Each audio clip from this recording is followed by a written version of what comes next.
Alright, welcome back to another video. Before I dive into today's video, I want to first of all thank every single person that's left a positive comment underneath the first episode of the Coffee and Takes podcast that I've launched.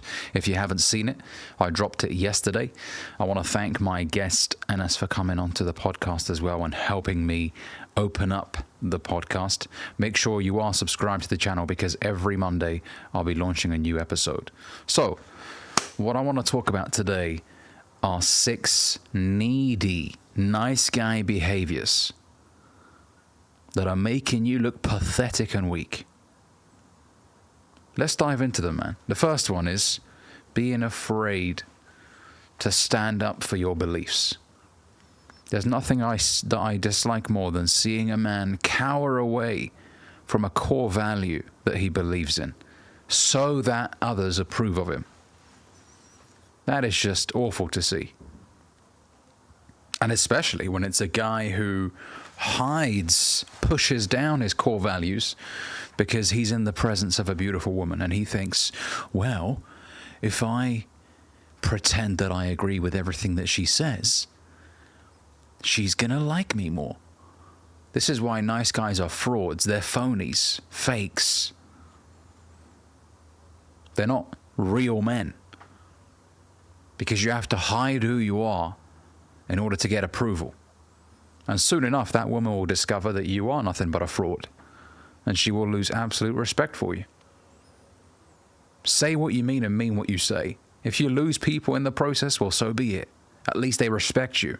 Even if someone doesn't like what you're saying, but you say it because you believe in it, people will respect you. Now look, it doesn't mean that you should be arrogant and closed off to new opinions. No.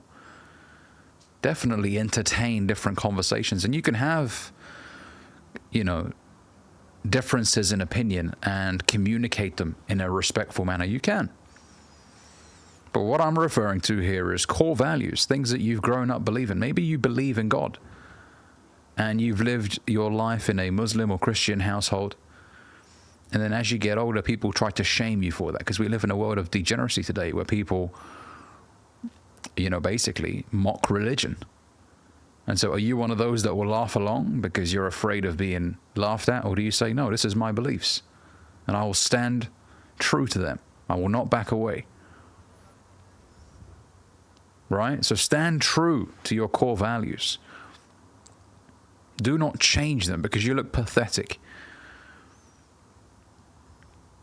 All right, the second disgustingly weak behavior is degrading yourself in order to, once again, get the approval of others. Self-deprecating humor. I've never understood it.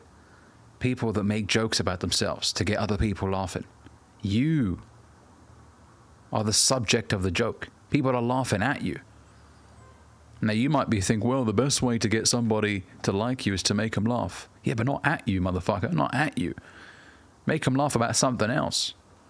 And especially not if you're trying to attract a woman. Don't make jokes about yourself. Now, look, there is owning your insecurities. For example, if you're a short dude and you make a joke about how, you're so short you can climb up people and shit, okay. Right? But you can communicate that in a manner that's confident. But if you're like, well, I this, I that, you start mocking yourself, what's that phrase people use? It makes you look like a pick-me. Oh, come here, honey. What you want is a kiss on the forehead. You want your shoulders rubbed. Come here. A pat on the head. Right? Sympathy is not sexy. I've said this before in videos. A woman does not feel sexually attracted to a man that she feels sympathy for. If she feels sorry for you, then she's not thinking of ripping your clothes off and having physical intercourse with you, is she? She's like, oh, this poor guy, this miskeen, look at him. Oh, he's been through so much. Right? Laugh it off once or twice, that's it. Don't be bringing it up. It's not cool, man. It makes you look pathetic. And if you're around people that laugh seriously at you, first of all, you need to stop laughing at yourself if you want to be taken seriously. And if you notice that somebody's tried to mock you, well, hey, pull them to the side. And that's something that I'll talk about shortly. Stop with the self-deprecating jokes. It's not fucking cool. It's not funny. And even those that laugh are also at the back of their mind. They're thinking, man, what a goofball. Man, I feel sorry for this motherfucker. They feel sorry for you. They're laughing out of pity. This poor guy. They're not laughing because you're a fucking Dave Chappelle-like comedian. No. Those guys are socially intelligent. They know how to get thousands of people to laugh at something without mocking themselves. All right? They're confident in who they are. They're secure. But a lot of the guys that mock themselves, they're not secure in who they are. They feel like that's the only way to get people on board. No. Okay? The next pathetically weak behavior is being afraid to set boundaries. Allowing somebody to walk all over you. Awful to see. And look, none of us are born with perfectly constructed boundaries. No. You have to learn to create those boundaries when something doesn't quite feel right. You know what? I don't fuck with that. And you can communicate that in a respectful manner, by the way. You don't have to punch somebody up. No, you can say, hey, what you said back there, not cool. You might have laughed, but I didn't. So I expect an apology. And most people, because they've never been called out for their bullshit, they'll be like, oh, sorry, man, I didn't know. I've spoken about this countless times now in my videos. I've worked at places where the managers think they can get away with saying bullshit. Now, I wasn't always this guy who set boundaries. Early on in my 20s, that was one of my weaknesses. And then as I matured, I learned that, Ali, in order for me to respect who I am, in order for me to respect me, I need to set boundaries. Because I don't want to look in the mirror and think, what a pathetic loser who can't stand up for himself. I don't want to feel this way. And so it became a part of who I am. Somebody who always sets boundaries. Always. And when people step, which they will, because people don't know what your boundaries are if they're just meeting you for the first time.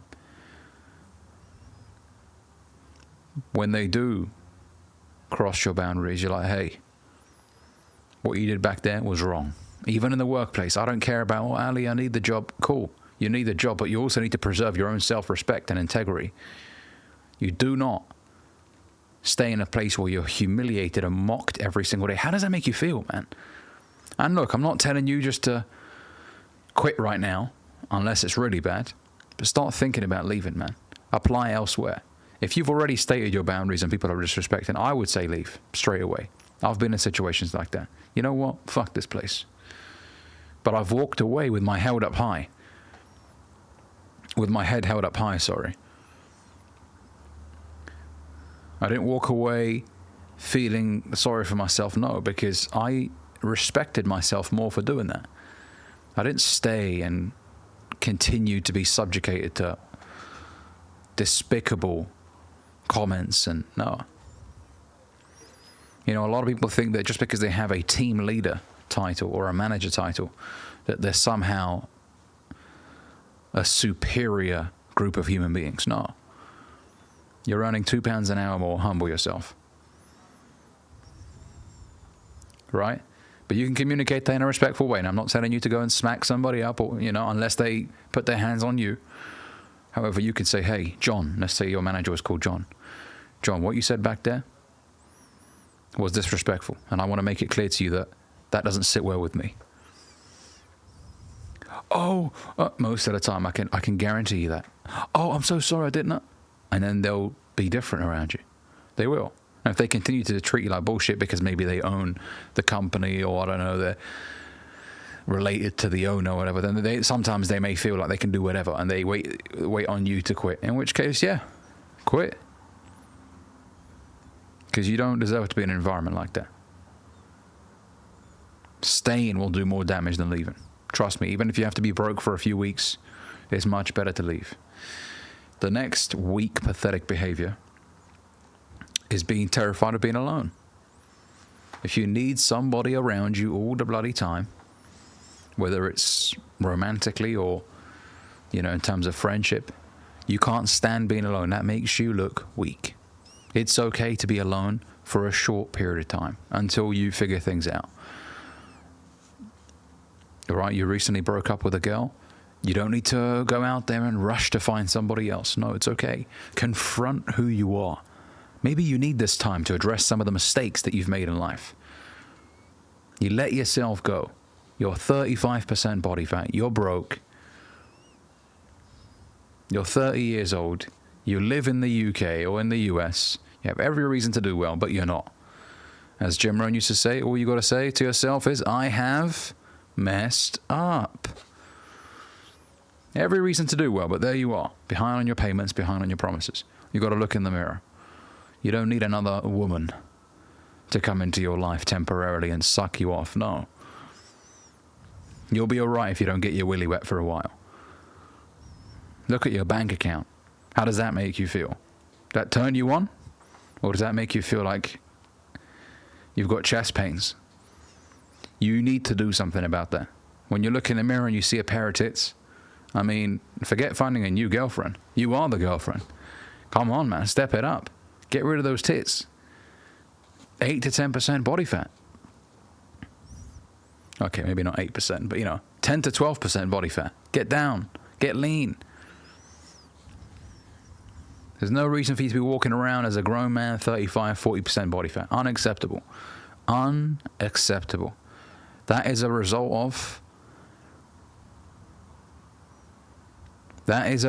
somebody who let himself go. Poor habits.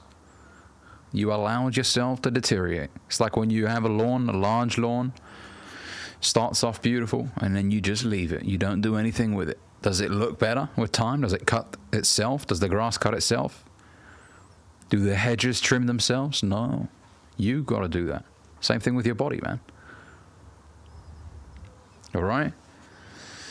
The next weak, pathetic behavior is always saying sorry.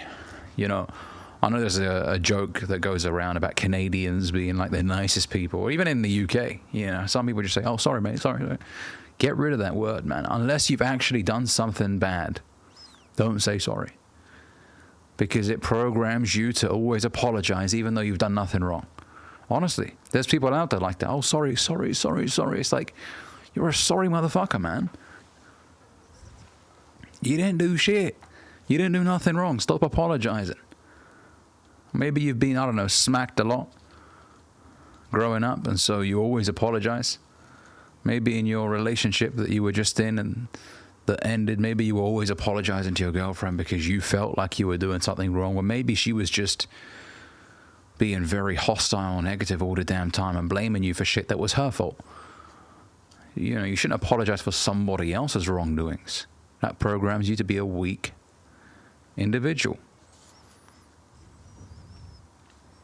All right? Only when you've done something wrong. Look, I'm a big believer in taking accountability. I'm not telling you guys to dodge it, no. When you've done something wrong, it's a masculine trait to apologize. But when you've done nothing wrong, do not apologize. Okay? With that being said, thank you fellas for watching this video. If you enjoyed it, give it a like, comment, let me know what you think down below. And if you're new here, consider subscribing. See you in the next one.